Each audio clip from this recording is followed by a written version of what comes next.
Assalamu alaikum, everyone. Sometimes we feel like we got it all. We know it all. To Allah, all the knowledge and sustainability, of course. But still, human feeling and instincts comes inside us and tell us that we are good. We are good enough. You don't need any more. All until you learn more about something new or meet more people who impress your previous knowledge and experience. And you say, Subhanallah, now I realize that I didn't know enough. And makes you humble. That's exactly what happened to us after meeting with Hasan Abo Dawoud. He is our guest today. In today's episode, we will hear from Hasan, who revert to Islam at very young age. Very interesting episode, by the way. Yes, very interesting again. With Hasan Abo Dawoud, we will reflect on his past and what Islam means to him. Hasan embodies the real meaning of strong iman, strong faith, and you will see that through his very interesting journey and opinion and interaction with us. On many way, true story. On my way to our little studio to shoot the interview with Hasan, I found the street and traffic unusually quiet. Traffic is very slow and quiet. I am almost running on the highway by myself. I didn't know why, but I said, that's okay, that's fine. When I arrived over there, and I found that Hassan, he holding his smartphone and watching some kind of game. And after a little, I found out that it is the Super Bowl. It is the Super Bowl today, and it's actually live right now at the time of the shooting. I said to myself, how I forgot that. And I told him, Hassan, you could have just told me and we probably could have rescheduled anytime. It's really easy. Not a big deal. But his response was very straight, very confident, no hesitation. He said, man, deen is more important. He said, man, religion matter is more important. Religion matter is more important for him than anything else. That's what he said. I told him, I'm sorry, man. We just watch soccer, and only if we watch it anyway. But Abu Dawood's dedication to his faith was admirable. The interview ended up being powerful, and that's the right word for that interview, by the way. And Hassan made some important points that we should all take note of. During the interview, you might feel Islam came to him like in one single moment, one single shot, natural ability, born Muslim, or something like that, something interesting. And that's the feeling that I got. Then I asked him about that. And please join us to find out about his answers during the interview. Please welcome Hassan.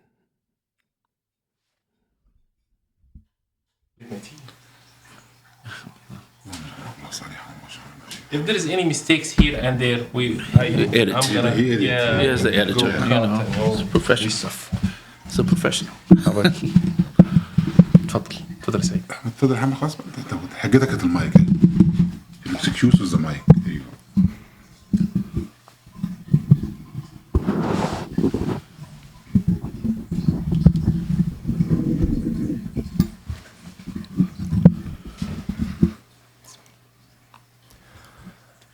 بسم الله الرحمن الرحيم والصلاة والسلام على أشرف المرسلين سيدنا محمد عليه أفضل الصلاة والتسليم. Today we will have a very nice interview with our beloved brother Dawood. Abu Dawoud. Abu Dawoud. MashaAllah. And welcome, Abu Dawoud. Jazakallah khair. Good to be here. With our little studio over here. Alhamdulillah. على كل حال. And of course, as usual, my name is Mohammed Solomon and Saeed Al-Bihari, and we are just two brothers love talking about Islam. MashaAllah. Allahu Akbar. How are you today? Good, alhamdulillah. Watch you. Good. Alhamdulillah. Alhamdulillah. We know we know a little bit about yourself. We know, but can you tell us a little bit about you? If somebody would love to know you. Yes. My name is Christopher James. I am a veteran from the U.S. military. I was born and raised in Alabama. I ended up here in Texas because I was in the military at Fort Hood, and I've been Muslim for 29 years, alhamdulillah. Almost 29 years. Yeah, Said was saying that you've been Muslim more than us. Alhamdulillah, as long as Islam is correct, it's one day or 100 years. Amazing. So, but you like being in Texas over here? It's all right. You know, they say there's no place like home, so. Of course. But alhamdulillah. It's let's make sure that everybody knows that when did you revert to Islam? At age? I was 20 years old. 20 years old. And now this year I'll be 50. Wow, that 20 years Inshallah. old. That's mashallah, Allahu Akbar, because this is a very young age. It's considered and still immature age. No. And that's very interesting for us to know what's the story behind it. Well, at first, when I was in my senior year of high school, I found the autobiography of Malcolm X in my library. And I read it, but I didn't read it to the part where he accepted true Islam. You know, I read the part where he was with the Nation of Islam. We call it the Nation of Islam, you know, because it's not true Islam, because they have some beliefs that put you outside of Islam. And so I didn't finish reading it until I got to Germany. I was stationed in Germany when I was 18.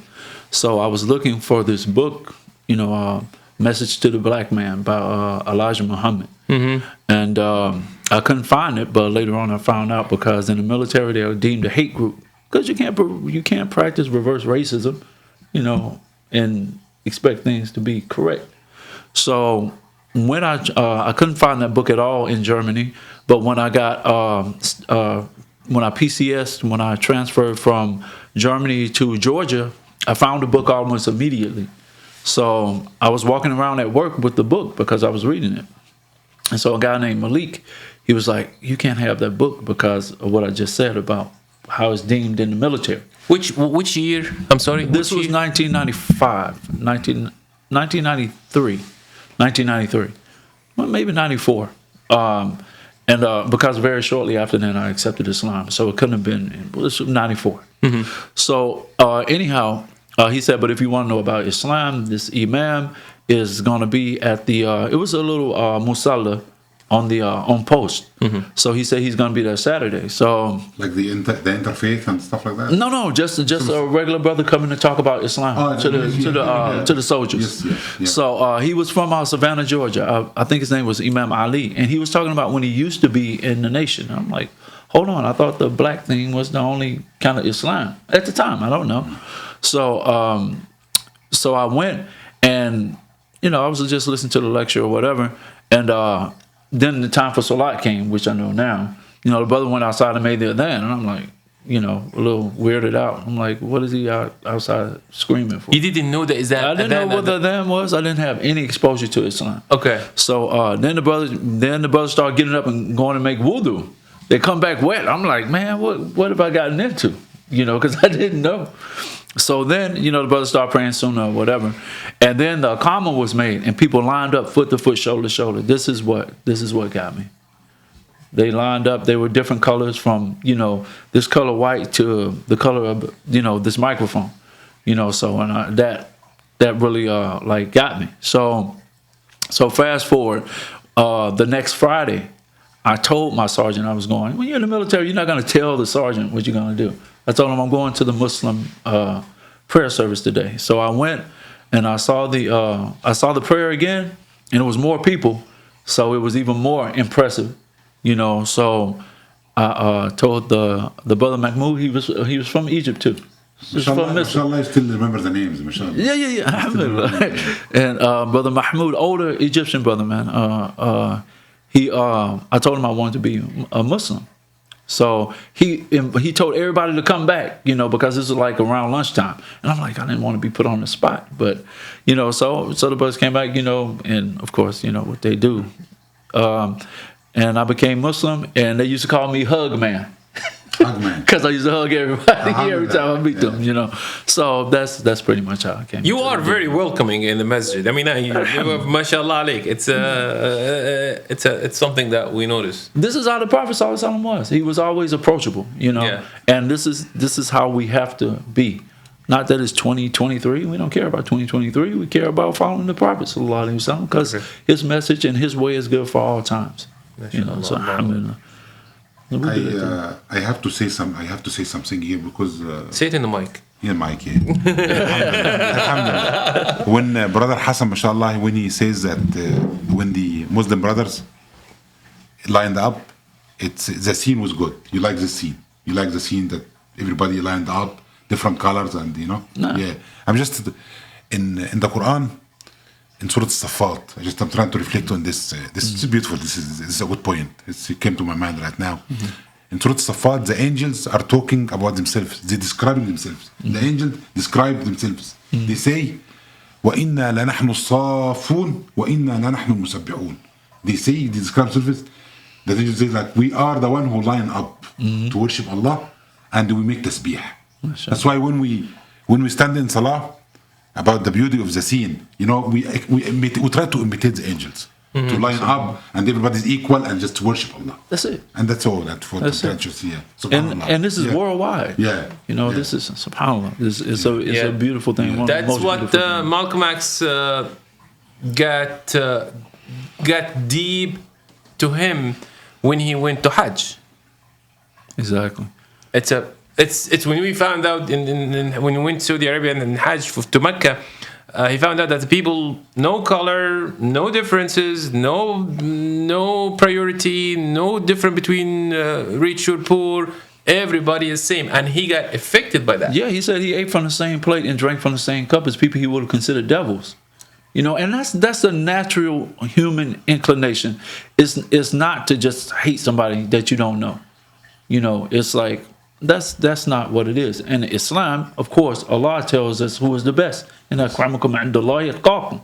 You know, so this is how Islam, one of the proofs of the superiority of the message of Islam, because it's universal. It transcends race, it transcends lineage, it transcends money, it transcends education, it transcends gender. So it's applicable at all times, at any time. So again, it's beautiful. Can you translate the verse? Okay. The best of you are the best in taqwa, meaning the way you submit to Allah by doing what He says do, and staying away from what He said refrain from.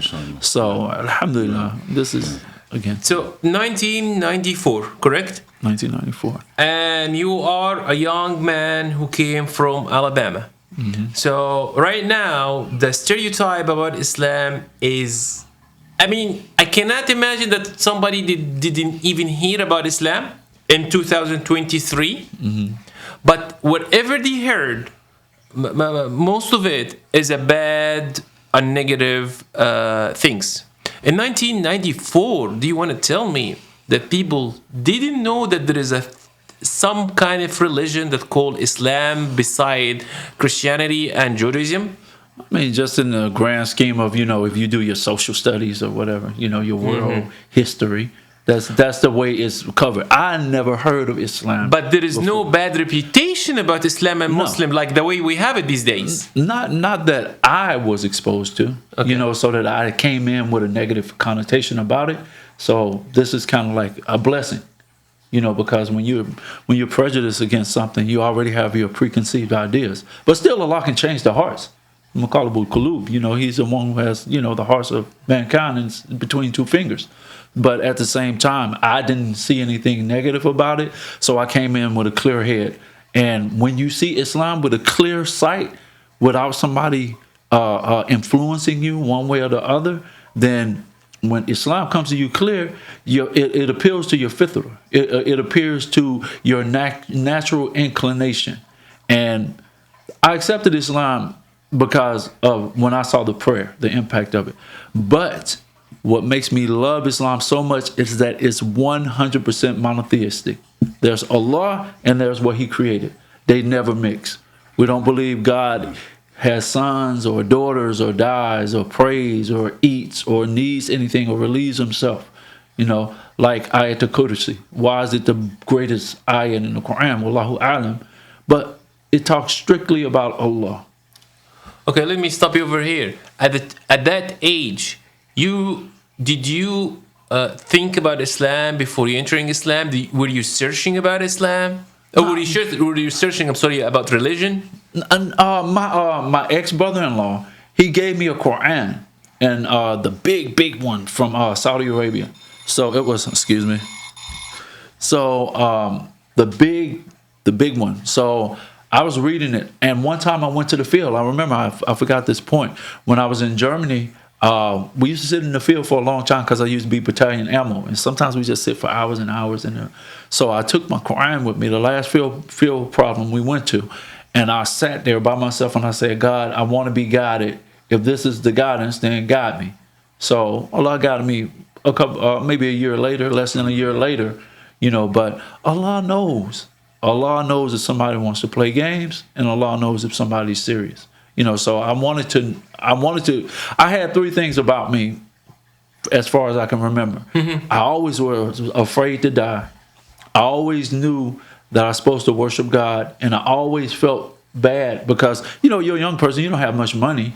So when the collection plate comes around, like in church, you feel like, I just put 35 cents in there, and you feel so small. Mm-hmm. But now we know, as Muslims, if somebody's sitting here, if they have riyah, they're showing off, and they have a $1 million check that they're waiting for somebody to look and see and affirm that they put it in there, it's no good. Yeah, it's a percentage of what your wealth. 35% could be your habit. 50% of your wealth. Exactly. So the individual that comes with $1 and this dollar is gonna, make him a little short to eat, is more valuable than this $1 million. So this is what is so beloved to me. Everything in Islam returns back to Tawheed. Even though you don't hear the people talk about it much, everything in the religion revolves around Tawheed. Why? Because like showing off for what? You're showing off for somebody who was created like you, somebody who's going to die like you. Whereas Allah wants 100% monotheism. Two prerequisites for a deed to be accepted in Islam. You have ikhlas, you have to have ikhlas. Sincerity for Allah alone, and you have to have ittiba Rasul sallallahu alaihi wasallam. As Allah says at the end of Surah Kahf, فَمَنْ كَانَ يَرْجُو لِقَاءَ رَبِّهِ فَلْيَعْمَلْ عَمَلًا صَالِحًا وَلَا يُشْرِكْ بِعِبَادَةِ رَبِّهِ أَحَدًا. So the translation of the meaning, who basically, whoever wants a good meeting with Allah, let him do the righteous actions. That's ittiba Prophet Muhammad sallallahu alaihi wasallam. وَلَا يُشْرِكْ بِعِبَادَةِ رَبِّهِ أَحَدًا. And don't associate partners with Allah at all, in any kind of way, in His lordship, and His being the one worthy of worship, nor in His names and attributes. So again, this is what I won't say keeps me as Muslim, because this is Allah's guidance. But Allah won't change the condition of a person till they change within themselves in both ways. Either they're doing good or they're doing bad. So, what makes me stay a Muslim, for lack of better words, is that the absolute monotheistic principles of Islam. Mm-hmm. That God is alone. God has all attributes of perfection. Mm-hmm. No attributes of imperfection. So this is, alhamdulillah, this is the best. This is most beautiful about the day. May Allah keep us in Tawheed, and we die in Tawheed. Amen. Can you flash back a little bit? Tell us about the taking Shahada experience, these feelings, how you feel before and after. And just tell me that. You felt, if you can flash back to get the scene. I felt a little nervous because when the brother Mahmoud, I told him I want to become Muslim. He's told everybody to come back because everybody was leaving because they had to go back to work. Yeah. And the Jumu'ah was around the lunchtime. Big event is lunchtime. Yeah. So he's calling everybody back. I'm like, man, I didn't want to be put in front of all these people. So you sit down and he says, repeat after me. And this is very awkward for the person who's, an English speaking person. He say ashadu. You're nervous because you're in front of a bunch of people. But, you say it and the people say takbir, Allahu Akbar. However, that's not quite the sunnah. But, and the people were like hugging you and grabbing you like they knew you forever. So this is a good feeling, very good first impression, first impression of after becoming a Muslim. So it was very beautiful, and the brother gave me a copy of how to pray. Because, of course, the next thing, you got to learn how to make wudu, wa ghusl, wa istinja, istijmar. You know what I'm saying? You have to learn how to prepare for salat. Because when I tell people, I said, okay, you're not going in front of the CEO of your company with your clothes you slept in and your fuzzy sneakers on, or your fuzzy, slippers on that you slept in, right? So you can't go in front of God just any kind of way. So for the Muslim, it starts before you even step into the prayer and do the takbir, Allahu Akbar. Because you have to be clean. Your body has to be clean.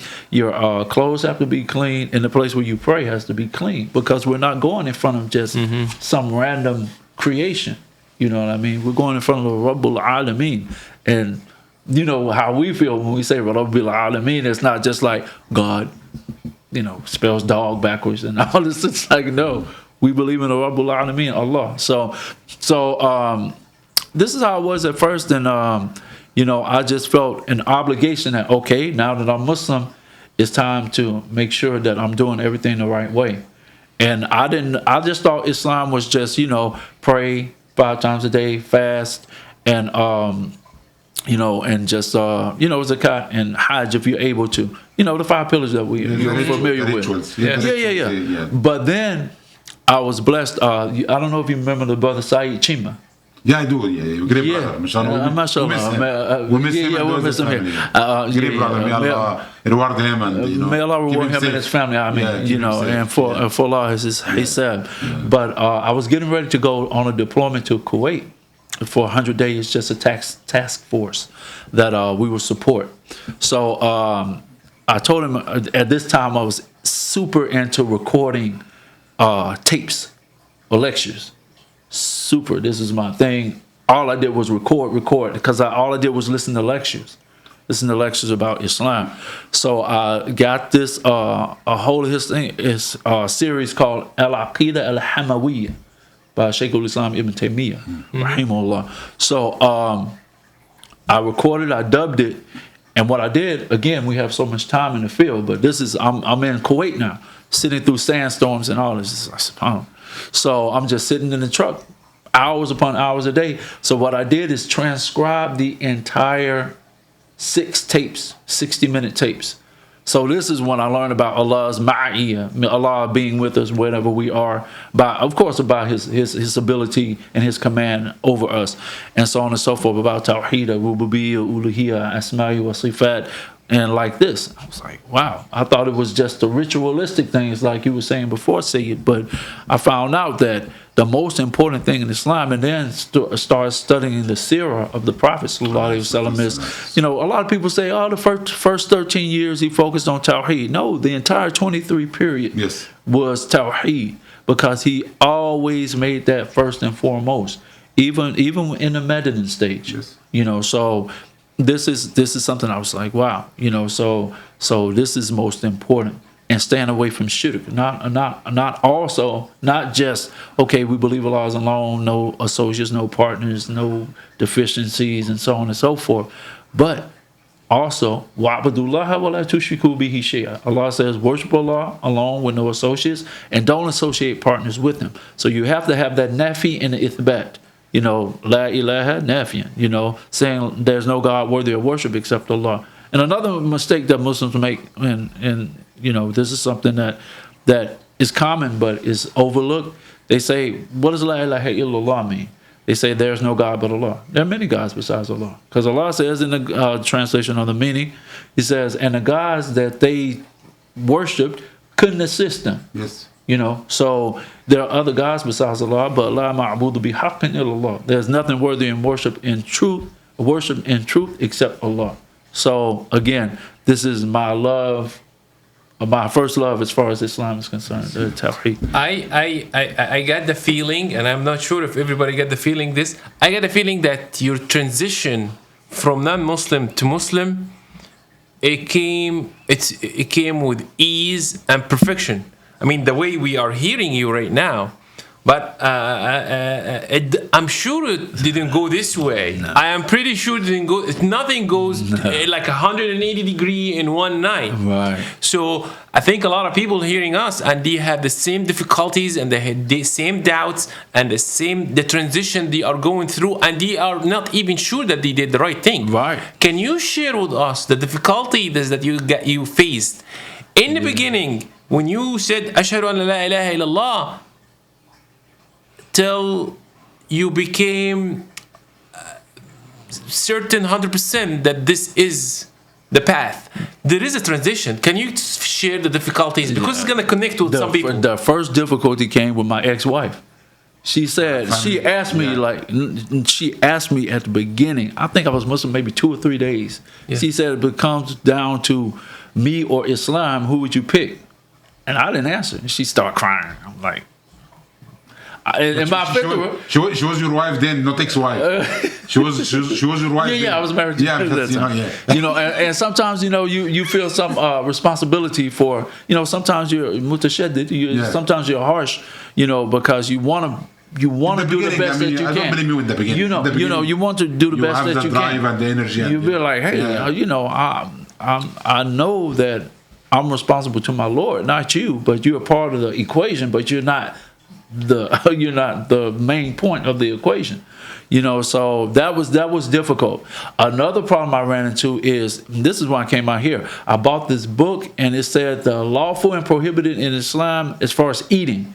And it's like, don't eat this cheese, don't eat this, don't drink this. Procter & Gamble makes this, so don't make this, and they're devil worshippers and all this. And I'm like, it was very difficult. Overwhelming.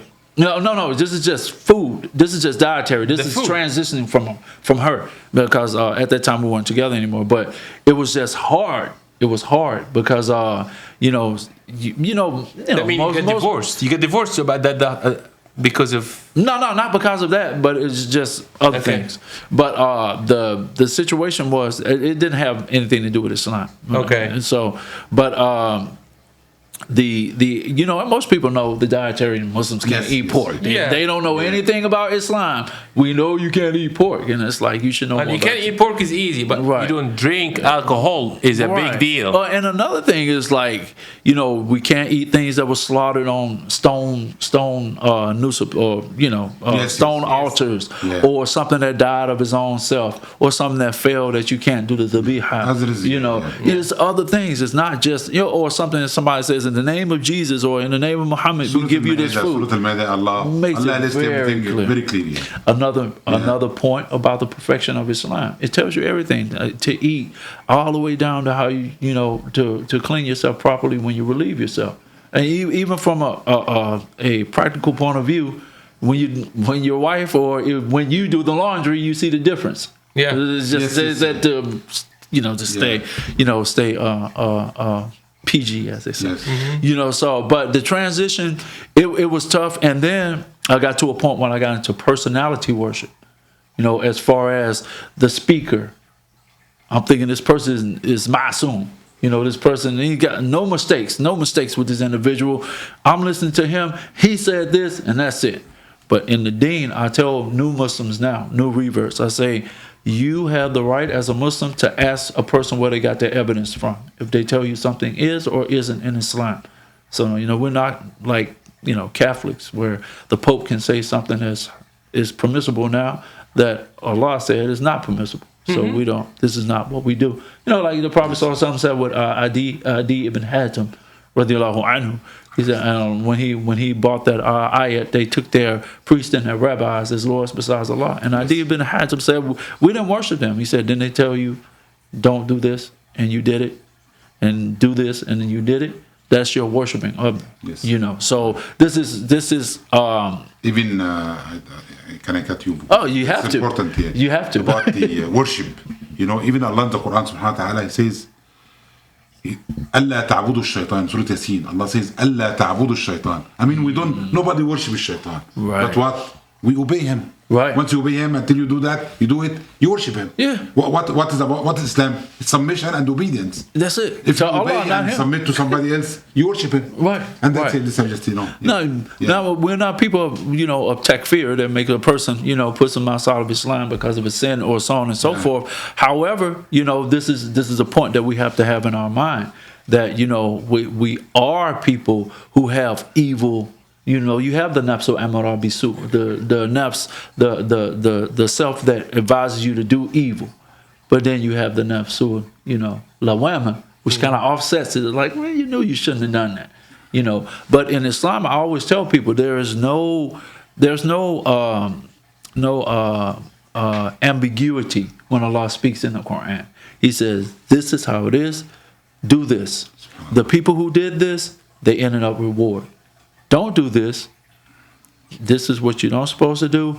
This is what happened to the people who did. He tell you an example of Prophet Muhammad sallallahu alaihi wasallam or the Sahaba or whoever is promised Jannah. And how long it took you to realize that what you should and what you shouldn't? It took you a year to. It's still a process. It's still a process because the Muslims are always supposed to stay learning. The Prophet sallallahu said, seeking knowledge is obligatory on every Muslim, not just Muslim males. He said every Muslim. He didn't specify male or female. Shaykh al-Islam Ibn Taymiyyah, who I spoke about before, he had female scholars, and then the best scholars in the Ummah had a scholar, Aisha. May Allah be pleased with her. Yes. So this is not something that say, oh, the Muslims, they oppress women. It's like, where, man? No, this is not. And even in the talaq. You can't you can't separate except for in the homes, number one. Number two, if you're intimate again, then the talaq is off. Number three, you can't treat her bad to make her want to leave, and she can't pack up and say, I'm going to my mom's house. No. Allah makes every single path for reconciliation because this is the foundation of the family. And no matter what the people say today and what's in vogue as far as, positions, everybody plays a position. The CEO is not everybody. No. Everybody's not the CEO. Yes. Everybody's not even the financial officer. People play their position in everything except for religion. Now everybody wants to be the CEO. You can't be the CEO. The CEO, and we don't, for Allah is the highest example, but Allah is the one who makes the rules. Allah does what He instructs you to do, not what we want to do. Because Allah says that's why He created us. Yeah. And Islam is the only religion that tells you exactly why you're here. وَمَا خَلَقْتُ الْجِنَّ وَإِنسَ إِلَّا لِيَعْبُدُونَ. Only created jinn and mankind to worship. We worship Allah in Allah's terms, not on our terms. Right. This is important, people, Right. We don't come up with something like, I'm worshiping Allah. We have to be in Allah's terms. Yeah, it's tawqifi. Yeah, tawqifi. Worship is tawqifi. You can't just make up anything because I might like this way, and he might like this way, she might like that way, and it's nothing but confusion then. How about your family? Your relatives? My relatives? What did they do? They respected it because, I had left home by that time anyway, but they always respect it. They said, you can't eat pork, right? And now they put that in the forefront. But I put, I can't go to church and worship like y'all religious. Yeah. Your family were religious? They go to church, but it's like everybody. I just follow what my forefathers followed, like Allah said in the Quran. Like a people of God. That's what we call them, people of God in that go to church all the time. A lot of times they only practice what they know. Okay. And they're afraid of the going outside of the box, as they say. Yeah. But Islam is not going outside of the box. It's reverting to how Allah created you on the original fitrah. And this is what the ulama say. The example, and I've learned this recently. He said, it's his parents that make him Jew, Christian, or a fire worshiper. it doesn't say or Muslim, because the original state of affairs is that that person was in a state of Islam in the first place. Correct. So it Because doesn't. Allah say, even Allah in the Quran in Surah Al-Rum, Surah Al-Rum, the Romans. Allah No, says- Surah 30. He was describing Islam. He says, Allah's words, فطرة الله التي فطر الناس عليه. This is the deen, the religion. This is the pure nature of mankind. Right. Yeah. Correct. Yeah. And Allah created us in this fitra. What we do, just people get out of it. Right. And this he come back like Hasan, mashallah. I mean, if Allah, This is guide somebody. This is a major blessing. Subhanallah. A major blessing. And of course, when you're making your mistakes or whatever in Islam and doing what you want to do, you look past this point. But I look at it now. I'm like, just sitting here, just reflecting with you brothers.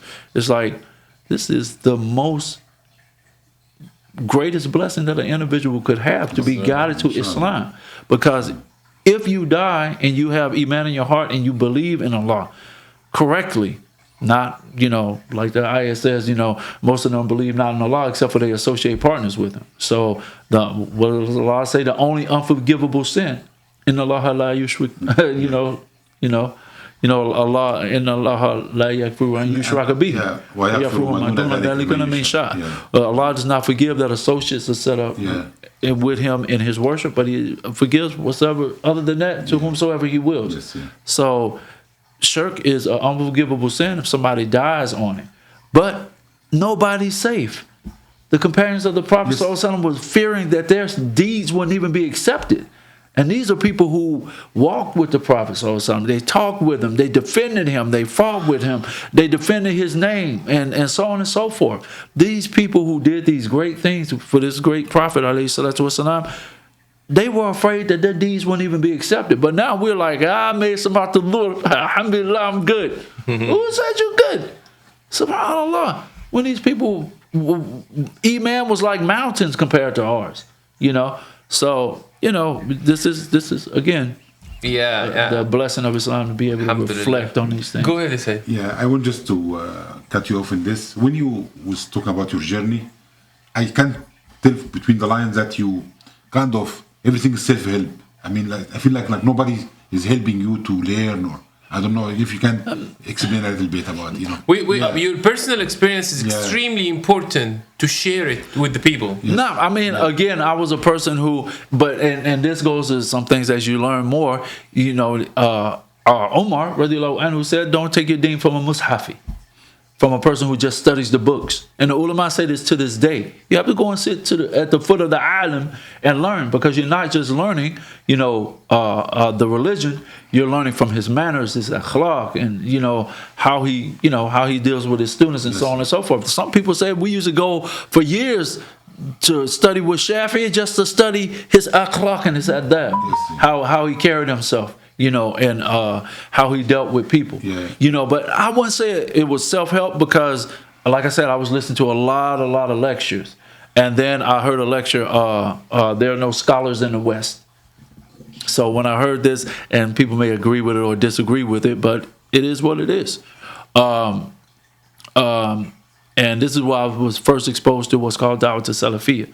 The Salafiyya is, a lot of people just get it too twisted. It's following the Quran, the Sunnah, on the understanding of the best three generations that the Prophet, peace be upon him, said, Khayrun nasi qarni, thumma alladhina yalunahum, thumma alladhina yalunahum. Yes. That's it. Yes, This deen is very simple. They follow the Prophet. And that's all, When we think we're so smart, this is where the problem comes in. They say, the Salafi saying you're this and that is a bid'ah. It's politics, my friend. It's politics. Just is the term what I hear what happening.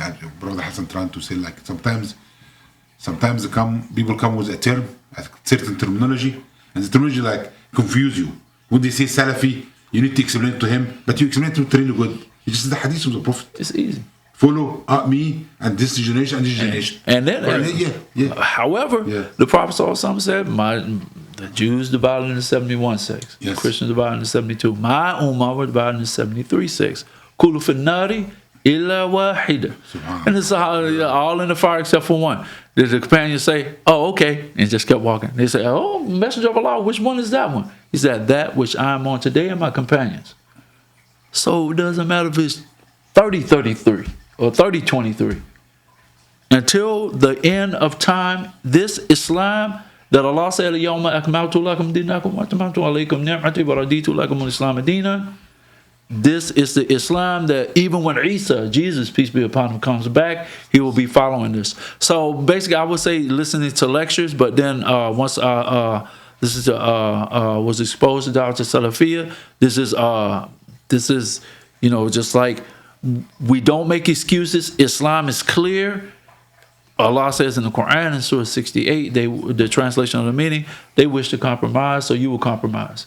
No, we can't compromise. Not saying that we're not people who are nice and, we're not going to attack anybody or anything like that, or we don't have to denigrate other religions to show Islam's superiority, because Islam stands on its own merits. We just bring one thing up about the Quran. One thing. Allah tell you at the beginning of the Quran, what the translation of the meaning. O mankind, if you're in doubt about what we sent down to our slave, this is a royal plural, then produce something like it and call to your aid. Furthermore, anybody besides Allah, if you are truthful, and you can't do it. Allah even tell you the end result. وَلَن تَفْعَلُوا, you'll never be able to do it. Never, ever. Allah. So Allah is telling you, this is just one thing. This is just the Quran. We're not talking about the hadith. We're not talking about the ilm of hadith. We're not talking about with the list. Allah started with a surah, try to produce a surah. After that, he goes down, make it easy for them. A chapter, surah. After that, after ayah, it came up to ayah. We just come up with one verse. Just one verse. Not that the people didn't try, and they've been trying, but you can't do it. Even the poets who were so, even if you're what's the big Arabic scholar name? Which one? It starts with an S. Recent or man, I can't think of his name right now. Which generation? I can't remember. I forget that. My point is that even if you were the most outstanding person in the Arabic language, there was even times when Prophet Muhammad, peace be upon him, I'll give you two examples, where he had to tell the companions a definition of a word. Because you have of course you have the lugha meaning. Sibawayh. If you were Sibawayh, who's a giant, you know what I'm saying, in the Arabic language. You had a time where the companions of the Prophet ﷺ, who knew Arabic way better than Sibawayh or anybody else during this time. Sibawayh is like a walking dictionary. Actually, it's like kind of his brain is a giant computer, something like amazing. So when the Prophet ﷺ said this ayah, he said the translation on the meaning: those who believe and don't mix their belief with dhulm. It was like the Sahaba was like, which one of us haven't done dhulm? Dhulm is putting something other than its rightful place, like putting your right shoe on your left foot. It doesn't belong there. Now, the worst dhulm in the shirk al-dhulm of the azim, where this is where he said, he gave the example of Luqman when he was talking to his son. At the beginning of Surah 31, Surah Luqman, he says, and don't make shirk with Allah. This is the dhulm al-azim. And the Prophet, peace be upon him, he made the correct understanding of what dhulm is. And then in another hadith, the Prophet, peace be upon him, said, he who has an atom's weight of arrogance will not enter paradise. And they said, for lack of better words, oh Messenger of Allah, we like to look fly. We like our clothes to be nice. He said, Allah is beautiful and he loves beauty.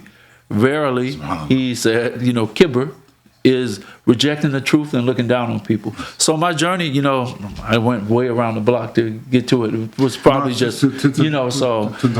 again, as I sit here and I'm like, and I don't do this every day, reflect on the blessing. We'll let you reflect in your past so we can get more, because it takes a little bit of time to go deeper in your memory, and we're going to get it more.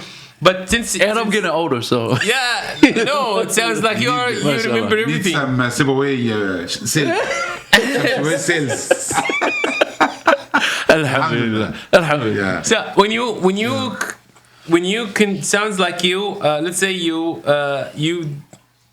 it sounds to us that you learned so much by yourself. You went to the books, you got lectures, and you educate yourself in the thing that you believe it's right. Right. So that was the practice that you followed. That we just introduced us to this.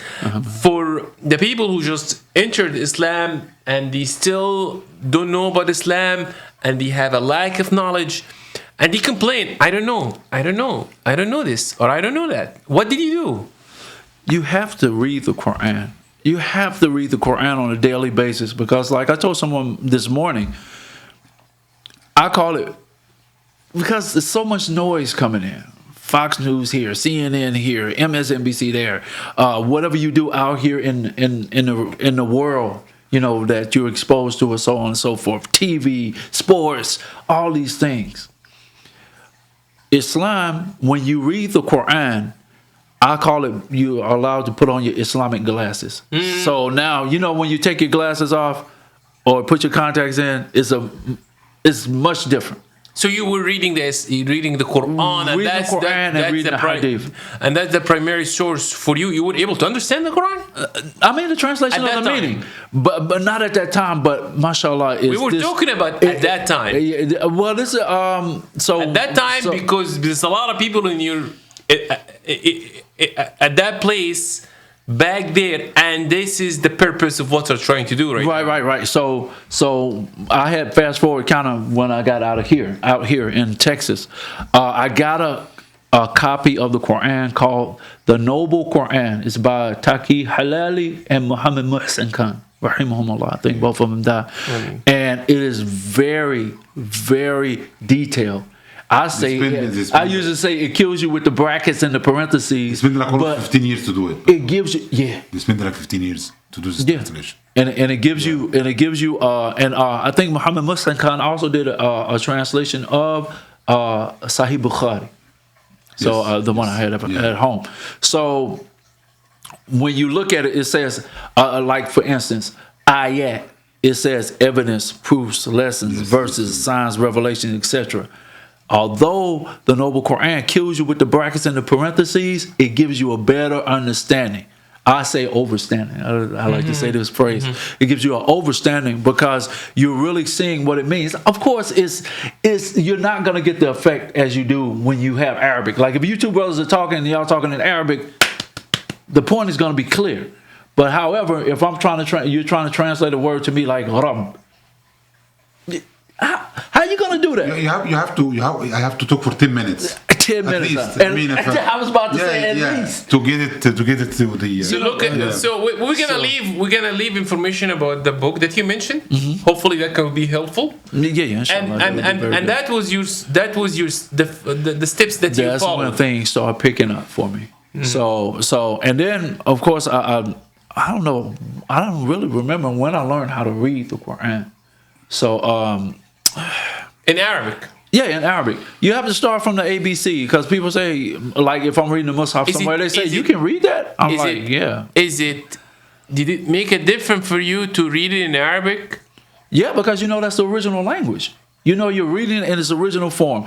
With the Bible, or you have a sixth hand translation. You know what I'm saying? You know, 6 degrees of separation. Because Jesus, peace be upon him, spoke Aramaic and Hebrew. I don't see any of that right here in the English. They did it to Latin, and they did it to Greek, or however they did it. And now it's in English. Yes. You know, what did Isa alayhi salam say? We don't know what Isa alayhi salam said. So it was worth the effort for you to study. How long it took you to study Arabic? In order to understand the Quran in Arabic. Who says I understand it in Arabic? I don't. I can look at some ayats and whatever I memorize. And also that was a key too. I started memorizing the Quran. In Arabic. Okay. Alhamdulillah, I have Juz Amma with me. It is small, you know what I'm saying? But for a revert, because when you hear the ayn versus hearing the you know what I'm saying? Yeah. You hear Allah versus ayn. You know, you can tell the difference between tha and ta, or tha. You know what I'm saying? I understand. So this is I mean, and I'm saying for a person who doesn't know Arabic at all, this is it's a big point.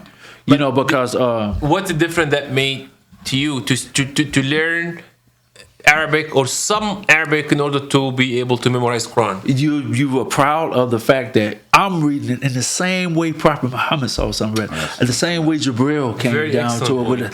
I'm like, subhanAllah, this is a great blessing, akhi, because, and then you think about the ahadith. I don't say alif lam mim is a harf. I say alif is a harf, lam is a harf, and mim is a harf. So 30. You got 30 right there by just saying alif lam mim. That's 30 blessings. And Allah said, follow up a bad deed with a good deed, and it'll wipe it away. So this is what we do. If we read the Quran in its original language, you know, Allah knows how many blessings you get a person who doesn't know Arabic, but it doesn't mean you just sit here and say, well, I don't know Arabic. No. Yeah. No. I mean, and this is something I kick myself for. Do you need to know Arabic in order to be Muslim? No. Okay, no. I mean, we But, want to answer this. We want to make sure that this is. However, if you wanna excel, you know the saying, al-arabi huwa al-miftah.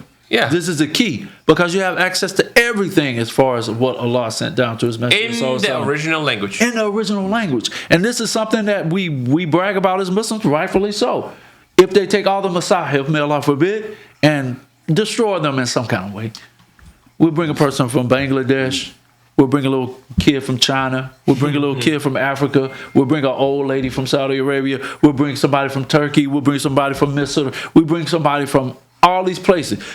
30 people. You do Jews, you know what I mean? And we can reconstitute our book probably in a day. In a day. This is a miracle. This is what Allah says in Surah 15, ayat 9, I think. Verily, we, Allah, sent down the dhikr in the Quran and the hadith, which is revelation as well. وَمَا يَنْتِقُ عَنِ الْهَوَىٰ إِنْ هُوَ إِلَّا وَحْيٌ يُوحَىٰ. There's only revelation revealed. So when the Prophet ﷺ speaks on the religion, it's just like, as far as, you know, its status, is just like the Quran, except for you don't recite, you know, the hadith and salat or something like this. So, but to answer your point, your question, Brother Muhammad, it's just like going back to A, B, C, D, because you know the value in it. Mm-hmm. Because now, if I read one page, can you imagine how many blessings you get by just reading one page of the Mus'haf? You know, and then it's really a blessing. You feel closer to Allah because you're saying what actually He says, because the Quran is the uncreated speech of Allah. Yes. You know, so alhamdulillah. You know, the more I talk with you brothers, the more I feel like blessed that Allah chose me. Alhamdulillah. Out of billions of people on the earth to be an imperfect, and listen to this point very good, an imperfect ambassador for perfect religion. An imperfect ambassador for a perfect religion. SubhanAllah. So, and this is how I feel. I would get on the top, I would get on CNN and say, look, Islam is perfect. Do you like my shirt? Yeah. You know, and it says, I'm not. Because people think people who follow religion is supposed to be like a saint or something. And I don't know how they define saint, but, you know, we look at the Sahaba and, you know, it's like mind-blowing. You know, so subhanAllah. Just one more point about Brother Hassan was talking about how he learned Arabic, the alphabet, how he started to recite, and how to try to now memorize Juz' Amma, and he read Quran, mashallah, very good. I just want to make a clear point. Allah subhanahu wa ta'ala reward us for the effort, not the result. Allah says in the Quran, وَالَّذِينَ جَاهَدُوا فِينَا لَنَهْدِيَنَّهُمْ سُبُلَنَا. Allah wants us to see you trying your best and struggle hard to get to a point. But if you didn't make it, this is not Allah doesn't want it. Allah wants just the struggle. As long as you do your best, you struggle, you know. But the final product is Allah's hands. That's why I'm just because some people will listen to us and it's like, no, I have to learn Arabic and memorize. You know what I mean? No, do your best. The deen or the religion plays it in the heart. I tell people. This is a marathon, not a sprint. Everybody knows the story about the rabbit and the hare. Yes. I mean the tortoise and the hare. You know, the tortoise goes out, you know, and steady, slow and steady. You know, you know. So now I may disagree with you slightly on that. It is the heart. Iman is belief in the heart, statement of the tongue, and actions of the body. Correct. You know, even if you put it on a non-religious But that's how it starts. aspect. Oh, absolutely, because Allah inspires the heart to even want to know Him. Yes. Even though we have a natural inclination, everybody's asked themselves that question: why am I here? Brother, you gotta understand, probably you were a little young and ambitious in the age of 20, and I know there is a lot of people convert at that age, but some people has hard time in transition, and if they realize they have to face a lot of changes that could be a burden over their shoulder. They are not strong enough to continue in Islam. They will back off. So we're trying to explain to them at the same time, when you start with your heart, or you start with an easy steps. By the years or the day after day, your heart will grow, your action will grow furthermore, your knowledge will get even better.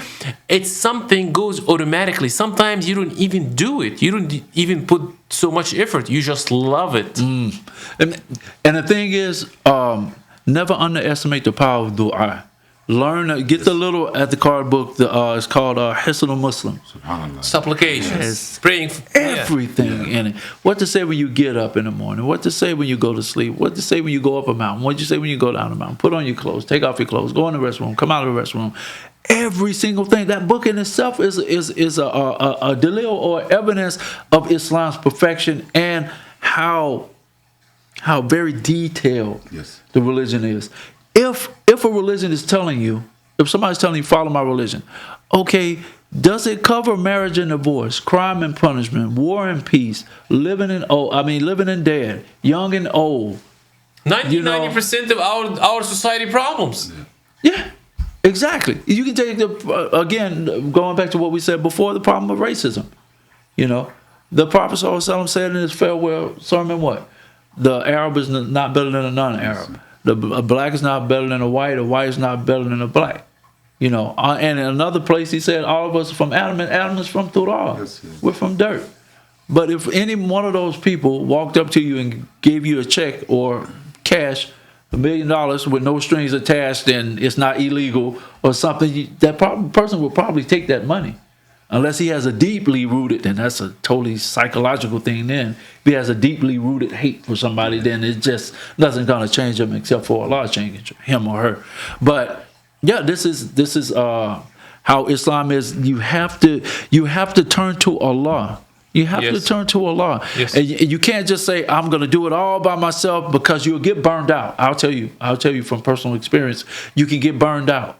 How? You know, the Prophet, peace be upon him, said, verily iman wears out like a thawb. Yes. How about you? You know, how did you burn out? I was just give us an example. You're reading so many books, you know, and I have a nice, alhamdulillah, I have a nice little library. I call it a little library. You know, and you're reading all these books, and then you just get tired of reading. You know, but then this is where you shift. You should shift to like listening to lectures, or doing something different, or taking a little bit of reading, you know what I'm saying, versus trying to take a whole bite out of the apple, you know what I mean, try to eat the whole apple in one bite. No, Islam is little by little. It took the Prophet Muhammad, peace be upon him, the one who Allah took as a close friend, the one who he blessed by taking his name. When you say the adhan, you can't even become a Muslim without even mentioning Prophet Muhammad, peace be upon his name. You can't even make salat without the adhan. Who is it mentioned? Prophet Muhammad sallallahu alaihi wasallam. Even the Prophet sallallahu alaihi wasallam said, don't be stingy. Who's the stingy one? The one who hears my name and doesn't send salat on me, sallallahu alaihi wasallam. You know what I'm saying? That may be the thing that tips our scale, but my point in saying that is, you know, I lost my point. But anyway, you know, Prophet Muhammad, peace be upon him, we look at his example. In the most trying of times, he was almost killed in one battle, in the battle of Uhud. You know, his absolute trust and reliance on where Abu Bakr, when he was in the cave, he said, "Ya Rasulullah, if they look between their feet or they look down at their feet, they'll see us."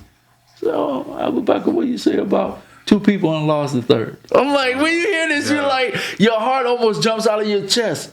Like Jubair ibn Mut'im said, you know, my heart almost jumped out my chest when I heard these ayahs or whatever. But these situations, like you said, you see the scene. You see the scene in the Quran with the mother of Musa. You looking at your wife and how we deal with our children. Yes. Could you imagine your wife putting your kid in a river, not just in a little stream, in a river, to go send him out? And what did Allah do? Cool her eye, brought it all the way back around because this is. So let me focus on your own life experience. Here is, if you would describe the most rewarding thing that happened to you in Islam, just your personal life. What if you give us just a small kind of example or phrase or a couple of phrases? That would be what would it be? It's just knowing my purpose. You know, what is your purpose? Allah said He created us, jinn and mankind, to worship Him. And to be able to know that you're following the correct way. We know, yaqeen. We know. We know without any doubt in our mind that Islam is correct. Why? Because Allah said in the Quran, "Qul hatu burhanakum in kuntum sadiqin." Say, produce your evidence if you're truthful. Allah gives every evidence. And He gives, for me personally, Muhammad Mustafa Azmi, rahimahullah, he died not too long ago. He has a book that talks about the Quran, how it was recorded, how it's preserved, and so on and so forth. And he's also a scholar of hadith. He goes into hadith on how it's recorded, even all the way down to the kind of ink that they use. So, long story short, the absolute proofs that are available, irrefutable proofs, the Quran and the hadith, which is a revelation.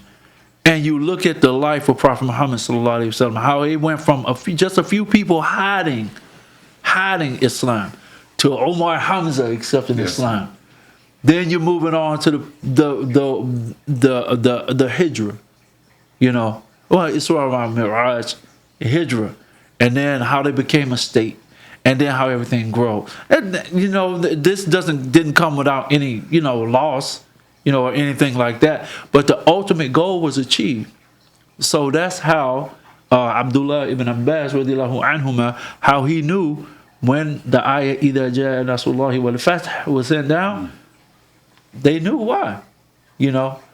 And that's another thing too. But you know, that was my short story. The absolute proofs and evidences in Islam. I will go and talk to the Pope and tell him the same thing I'm telling you guys. Why? Because it's clear. It's clear. But this is only from the guidance of Allah.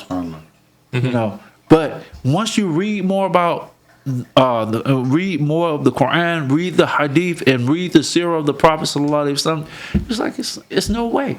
But then practically, we have evidences on, going back to what we said, on every aspect of life. Why you can't run this? I drive an 18-wheeler.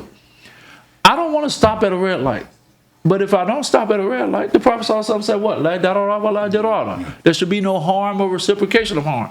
I know that's harm. What if every other person decides that they don't want to stop at the red light? It's chaos. Chaos. It's chaos. And Islam is not chaos.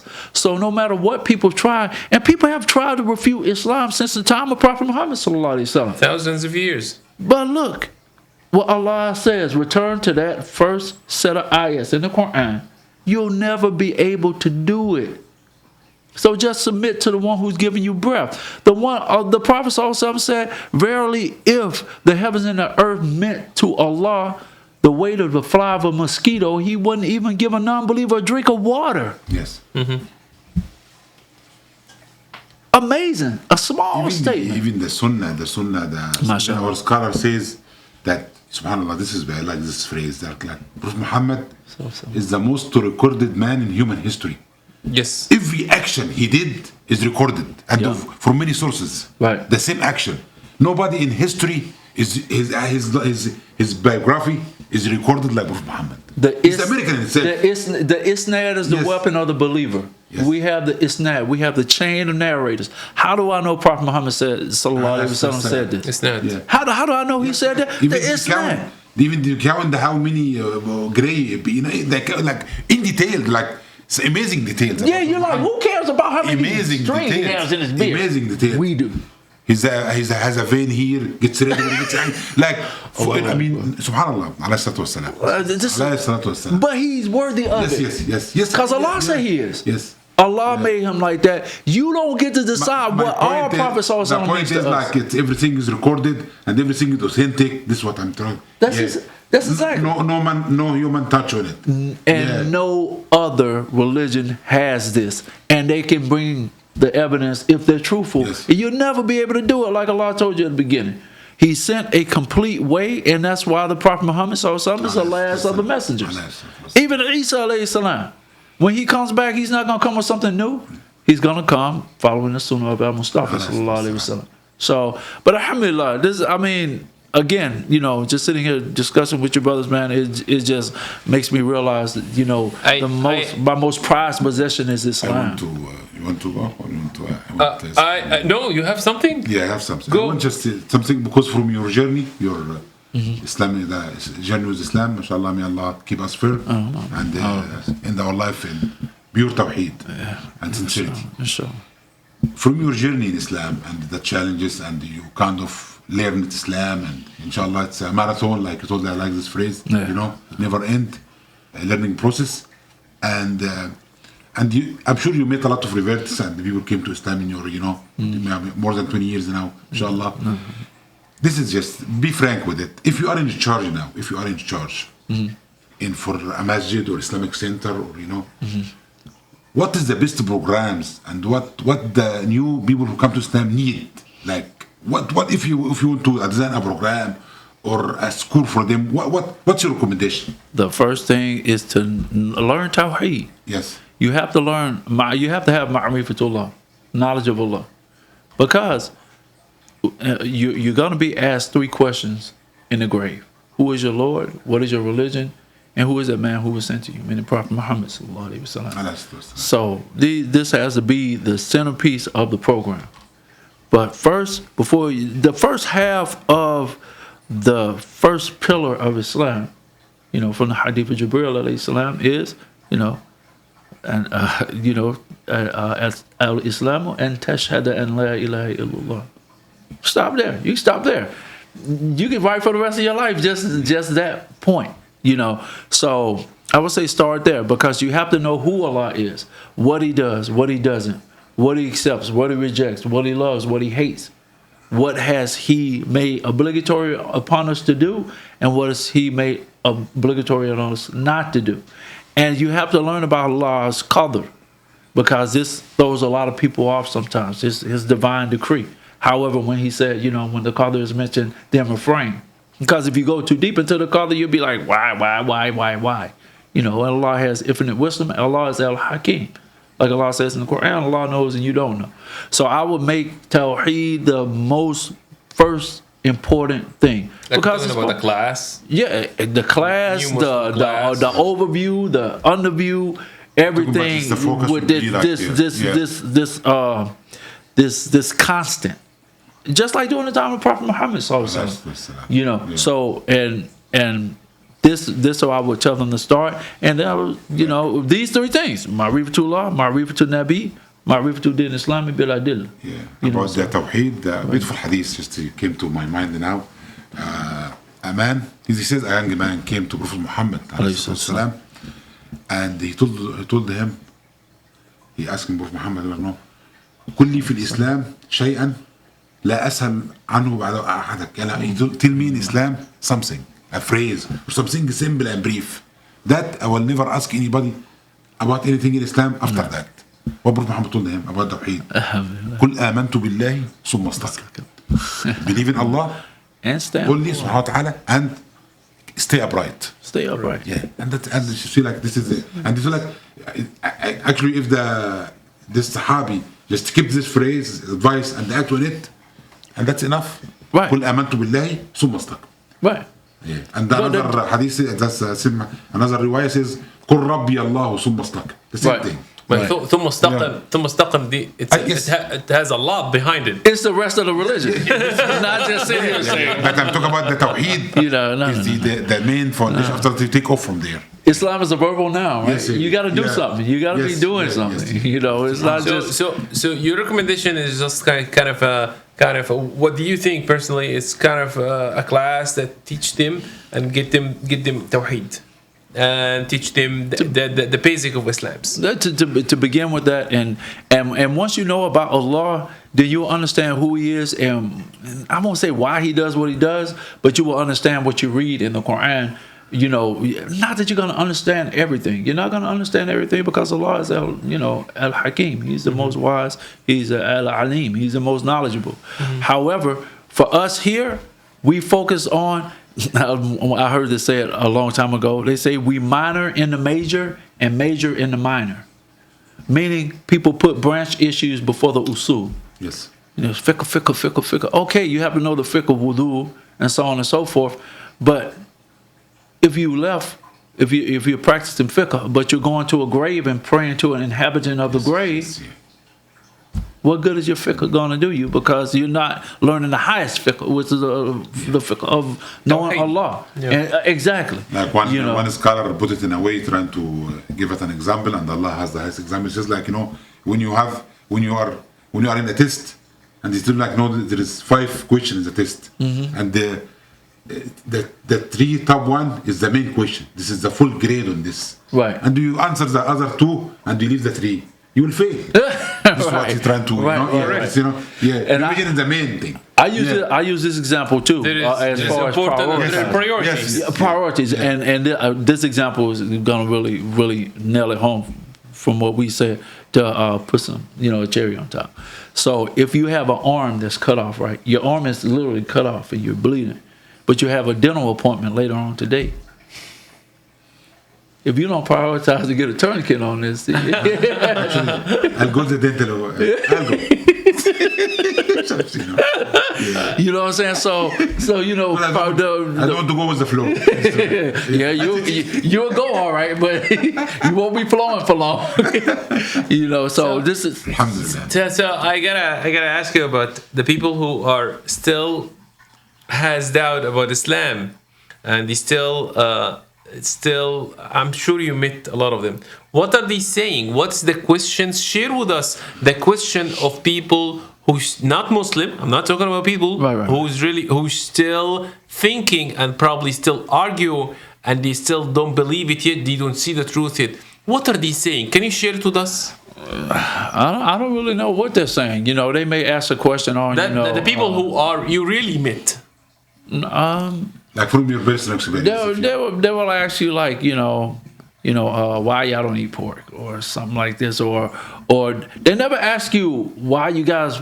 They may ask you why do y'all pray 5 times a day, and you can give them the hadith of a man who, the Prophet ﷺ said, what do you say about a man who washes in a lake 5 times a day that's by his house? You think you'll find a lot of dirt on him? He said no. This is like how the salah is, So to me, it's like it ain't gonna come from Achi. We got them. We just want to share. Not to. No. Not to. We are not win the battle. We are not trying. We are not trying to. I'm not talking about somebody who hates Islam.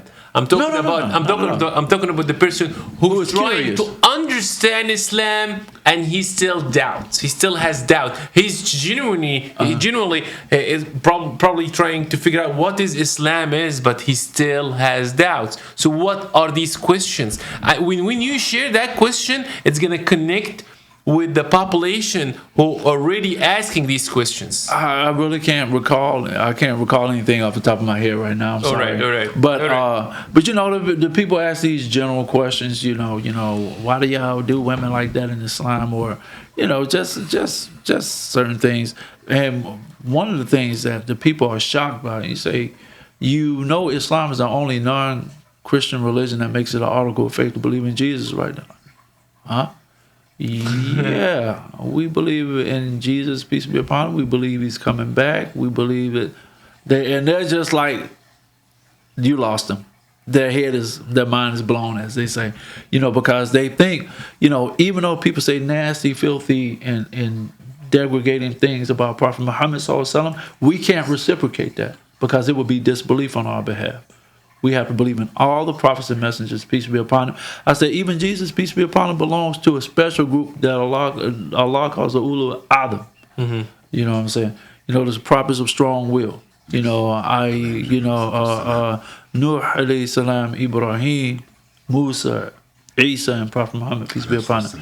You know, so this is something you'll never find. The 19th chapter of our Quran is called what? Surah Maryam.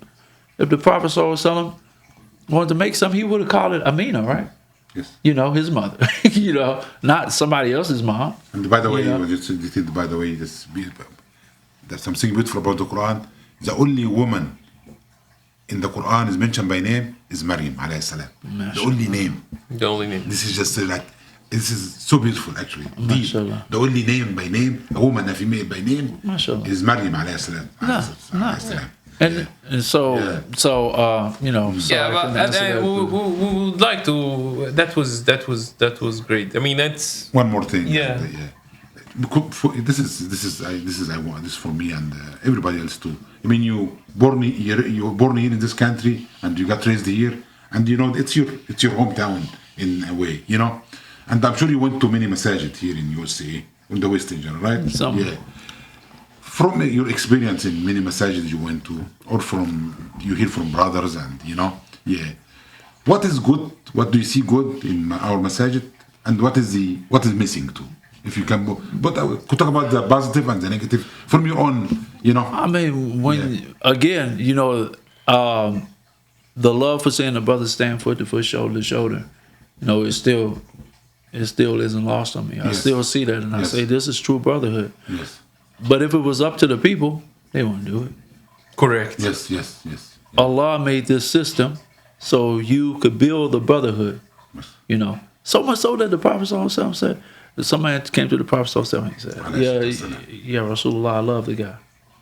He said, you tell him? He's like, no, I ain't tell him. You know, we tell guys, like, what you mean? No, he said, I didn't tell him. He said, go tell him you love him. You know, and there's a way to return that. You know, say, may the one you love me for love you. You know, easy. Smile in the brother's face. Shaking hands, the sins fall off. Easy. Islam is so easy. But what I would say is I wish that people will work on is, oh, this is the Somali masjid, this is the Yemeni masjid, this is the Egyptian masjid, this is the Turkey masjid, this is the masjid where the black folks are, this is the masjid where this division is not what Allah asked us for. Yes. Allah gave us the brotherhood for a particular reason. Now I understand people feel, you know, like closer to their home and they feel more comfortable maybe speaking their own language or whatever. But this if we've known each other for over 20 years and I don't know your kids' names. Yes. You know, that's what like I really felt to the core when our brother was murdered. You know, I knew Hamza and what's the other son's name? Hamza and I forget the other son's name. Omar. Yeah, Omar. Yeah. Hamza and Omar since they were little babies. Yeah.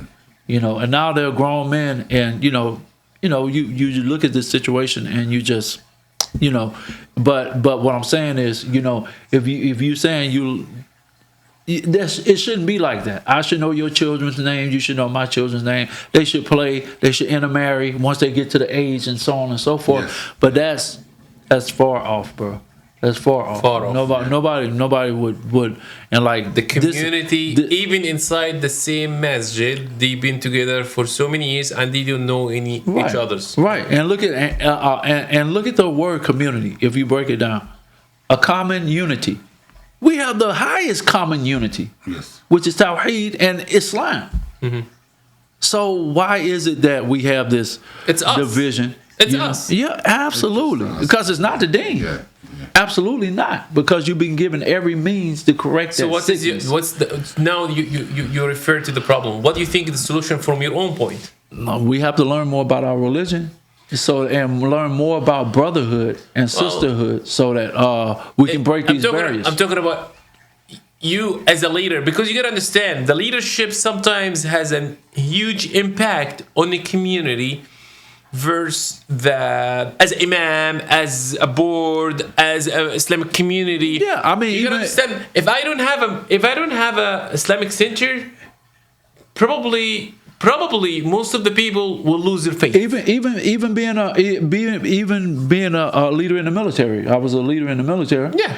You know, it's an organization. Any organization, System. you have to have leadership, but the leadership, some things have to be delegated.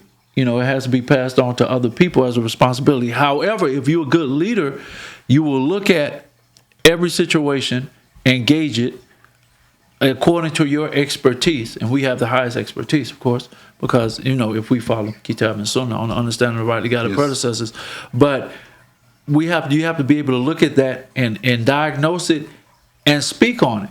We're not just speaking on, you know, the shirk of Christmas when Christmas comes around. No, you speak about shirk in general and say this is not permissible to say that God had a son or this, that, and the third.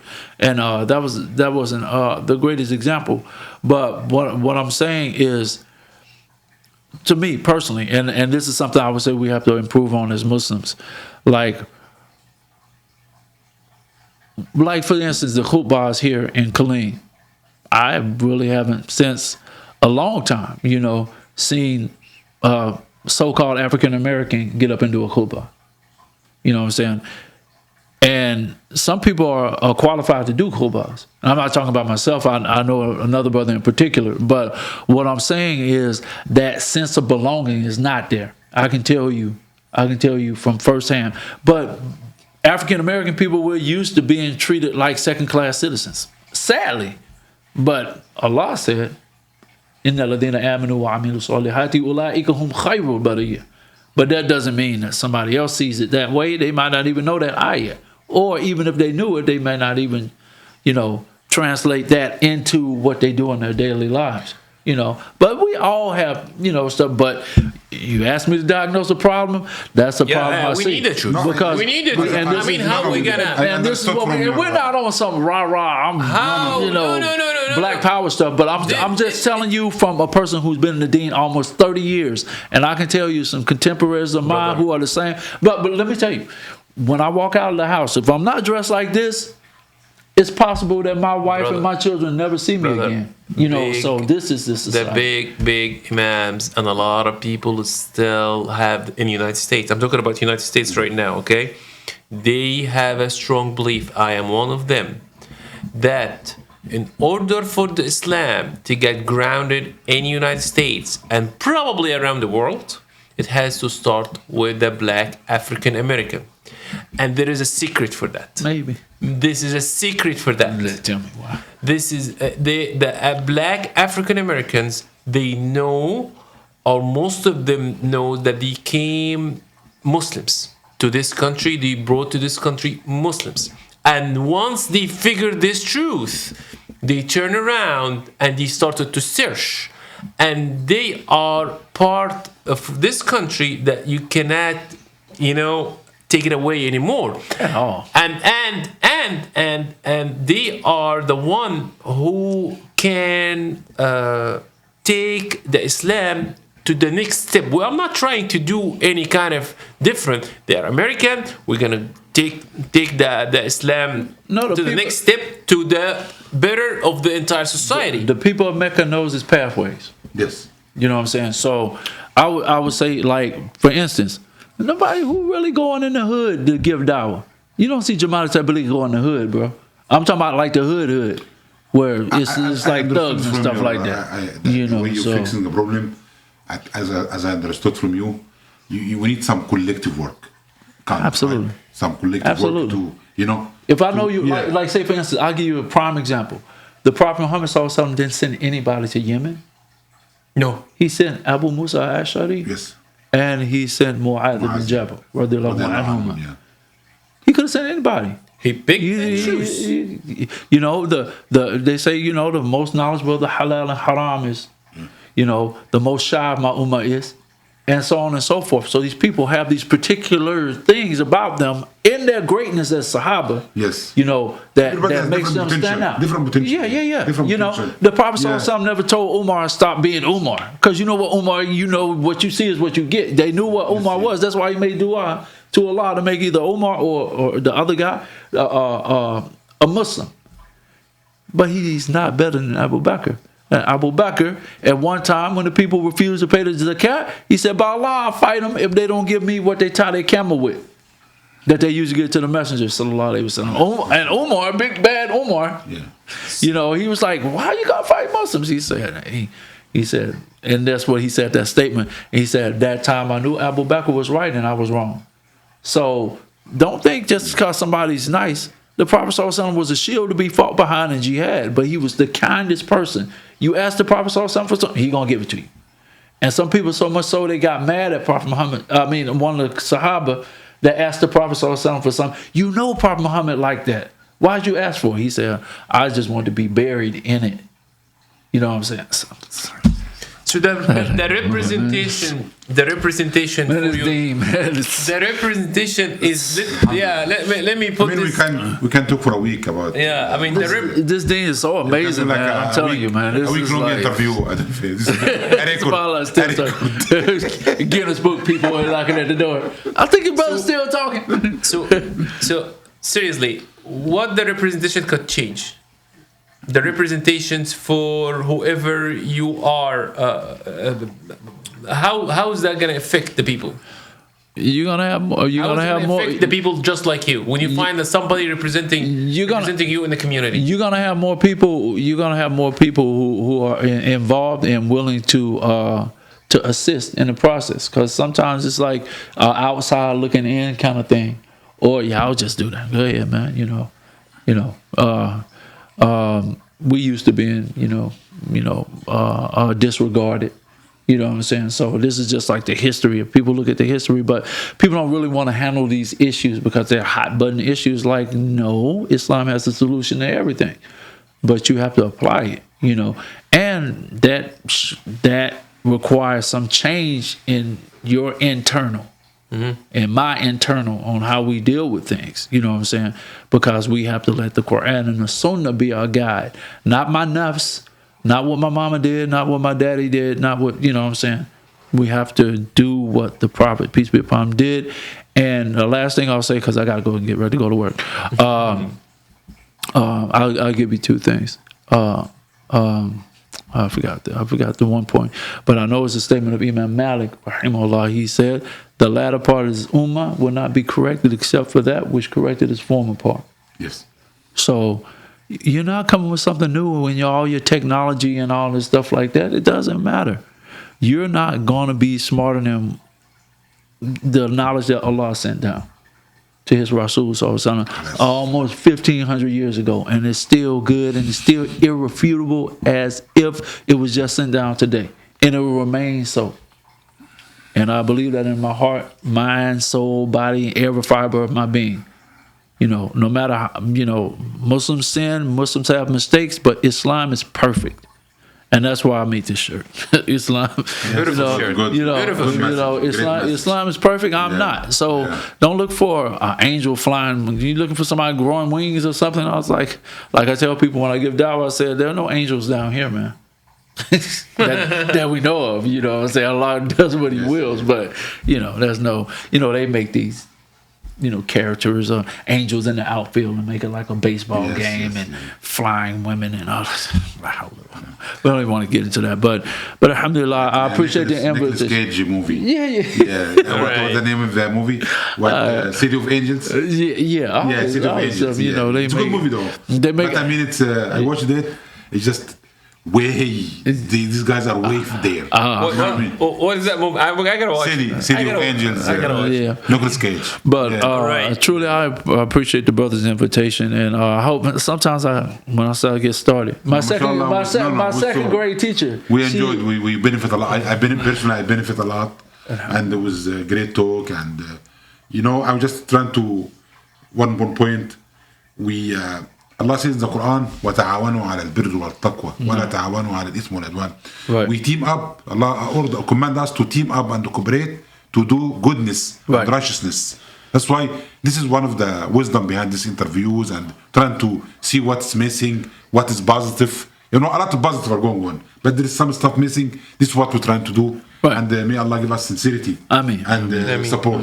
I mean, and this is how it is, and I hope I didn't offend anybody by mentioning the racial aspect, but it's an element that's missing. I'm telling you, it's a whole race of people who feel like, you know, they don't like us or whatever, but you know.